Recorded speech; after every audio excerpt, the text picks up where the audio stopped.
রাধে রাধে। গীতার মূল্যায়নের আগের ভিডিও ছিল গীতার ৩য় অধ্যায়ের ৫ নম্বর শ্লোকের অনুবাদ সহ ব্যাখ্যা করে বলেছিলাম। আর ৬ নম্বর শ্লোক ব্যাখ্যা সহ অনুবাদ সহকারে বলবো। ৬ নম্বর শ্লোক সংস্কৃতে বলা হয়েছে, কর্মেন্দ্রিয়ানি সংযম্য য আস্তে মনসা শরণ ইন্দি আর্থান বিমূঢ়া আত্মা মিথ্যাচারস উচ্যতে। এর অনুবাদ হলো, যে কর্মেন্দ্রিয়গুলিকে অর্থাৎ সব ইন্দ্রিয়গুলিকে হঠতাপূর্বক রুদ্ধ করে মন দ্বারা ইন্দ্রিয়গুলি বিষয় চিন্তা করতে থাকে, সেই মূঢ়মতি ব্যক্তিকে মিথ্যাচারী অথবা মিথ্যা আচরণকারী বলা হয়। এই শ্লোকের ব্যাখ্যা হলো, এখানে কর্মেন্দ্রিয়ানি পদ্রি উদ্দেশ্য পঞ্চকর্মেন্দ্রিয় বাক, পানি, পাদ, পায়ু ও উপস্থ শুধু নয়, বরং এর সঙ্গে পঞ্চ জ্ঞানেন্দ্রিয় চক্ষু, কর্ণ, নাসিকা, জিহ্বা, ত্বকও আছে। কারণ জ্ঞানেন্দ্রিয় ব্যতিরেকে শুধুমাত্র কর্মেন্দ্রিয়ের সাহায্যে কোনো কর্ম করা সম্ভব নয়। তাছাড়া হস্ত পদাদি কর্মেন্দ্রিয়ের কর্মসকল বন্ধ করে তার সঙ্গে চক্ষু, কর্ণাদি জ্ঞানেন্দ্রিয়ের কর্মসকল বন্ধ না করলে তাকে ঠিক মিথ্যাচার বলা যায় না। গীতার জ্ঞানেন্দ্রিয়গুলিকে কর্মেন্দ্রিয়ের অন্তর্গত বলেই মানা হয়েছে। সেই জন্য গীতায় কর্মেন্দ্রিয় শব্দটি দেখা যায়, কিন্তু জ্ঞানেন্দ্রিয় শব্দটি কোথাও দেখা যায় না। পঞ্চম অধ্যায় ৮ম ৯ম শ্লোকে দেখা, শোনা, স্পর্শ করা ইত্যাদি জ্ঞানেন্দ্রিয়ের ক্রিয়াগুলিকেও কর্মেন্দ্রিয়ের ক্রিয়াগুলির সঙ্গে সম্মিলিত করা হয়েছে, যাতে প্রমাণিত হয় যে গীতায় জ্ঞানেন্দ্রিয়গুলিকে কর্মেন্দ্রিয়ের মধ্যেই ধরা হয়েছে। মনের ক্রিয়াগুলিকে গীতার কর্ম বলে মানা হয়েছে। তাৎপর্য এই যে প্রকৃতি মাত্রই ক্রিয়াশীল হওয়ার প্রকৃতির কার্যগুলিও ক্রিয়াশীল হয়। সংযম্য পদ্রি অর্থ যদিও ধরা হয় যে ইন্দ্রিয়গুলির যথাযথ নিয়মন করা অর্থাৎ সেগুলিকে বশে আনা, তবুও এই স্থানে এই পদ্রি অর্থ ইন্দ্রিয়গুলিকে বশ করা না হয়ে সেগুলিকে হঠতাপূর্বক সংযত করা বলা হয়েছে। কারণ ইন্দ্রিয়গুলি বশ হলে মিথ্যাচার কথাটি খাটে না। মূঢ়বুদ্ধি সম্পন্ন ব্যক্তি বাহ্যত ইন্দ্রিয়ানি কর্ম হঠতাপূর্বক রুদ্ধ করে, কিন্তু মনে মনে করে ওই ইন্দ্রিয়াদি বিষয়সমূহ চিন্তা করতে থাকে এবং ওই স্থিতিকে সে ক্রিয়ারহিত বলে মনে করে। সেই জন্য তাকে মিথ্যাচারী অর্থাৎ মিথ্যা আচরণকারী বলা হয়।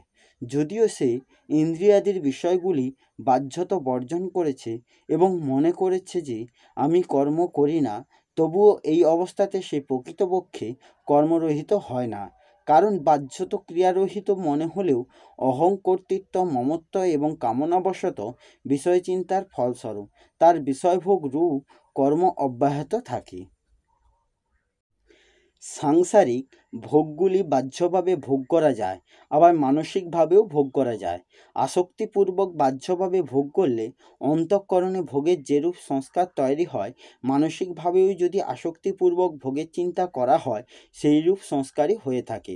মানুষ বিচার বিবেচনা করে, লোকভয়ে এবং অসৎ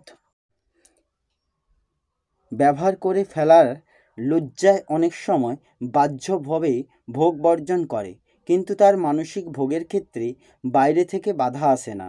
সুতরাং সে মনে মনে ভোগ করতে থাকে এবং মিথ্যা অহংকার নিয়ে থাকে যে আমি ভোগ ত্যাগ করেছি। মানসিক ভোগ বিশেষভাবে ক্ষতিকারক হয়ে থাকে, কারণ এটি উপভোগ করার জন্য নয়, বিশেষ অবসর পাওয়া যায়। সুতরাং সাধকের উচিত যে সে যেমন বাহ্যভোগ থেকে দূরে থাকে সেগুলি বর্জন করে, তেমনি মনের ভোগচিন্তা থেকেও বিশেষ সমাধান হয়ে যেন তা ত্যাগ করে। অর্জুনও কর্মগুলির বাহ্যিকভাবে বর্জন করতে ইচ্ছুক, তাই ভগবান জিজ্ঞাসা করেন, আপনি আমাকে এই ঘোর কর্মে কেন নিযুক্ত করছেন? উত্তরে ভগবান এখানে জানিয়েছেন যে যে ব্যক্তি অহং, কর্তৃত্ববোধ, মমত্ববোধ, আসক্তি, কামনা ইত্যাদি পোষণ করে, শুধুমাত্র বাহ্য কর্ম ত্যাগ করে নিজেকে ক্রিয়ারহিত বলে মনে করে, তার আচরণ মিথ্যা। অর্থাৎ সাধকদের কর্মকে বাস্তবে বর্জন না করে কামনা বাসনারহিত হয়ে তৎপরতাপূর্বক সেগুলি পালন করাই উচিত। এই শ্লোকের পরিশিষ্টভাবে বলা হয়েছে, জাগতিক ভোগাদি বাহ্যিকভাবেও ভোগ করা যায়, আবার মন থেকেও ভোগ করা যায়। বাহ্যত ভোগ করা এবং মনে মনে সেগুলি চিন্তা করে, তার থেকে রস, সুখ, মানসিকভাবে গ্রহণ করা, এই দুইয়ের কোনো পার্থক্য নেই। বাহ্যত অনুরাগপূর্বক ভোগ করলে যেরূপ সংস্কার লাভ হয়, মনে মনে ভোগ করলেও অর্থাৎ মনে তার চিন্তা করলেও সেরূপই সংস্কারই লাভ হয়ে থাকে। ভোগের কথা স্মরণ এনে তার স্মৃতি থেকে রসগ্রহণ করা হয়, তা বহুদিন পর্যন্ত একইভাবে থেকে যায়।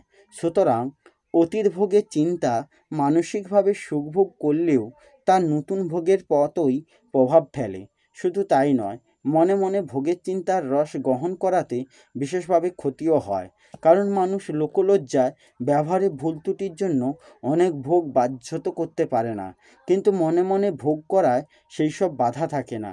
সুতরাং মনের দ্বারা ভোগের জন্য মানুষের যথেষ্ট সুযোগ থাকে, তাই মনে মনে ভোগ করাকে সাধকদের অনেক ক্ষতি হয়। আসলে মন থেকে ভোগের ত্যাগই হলো প্রকৃত ত্যাগ।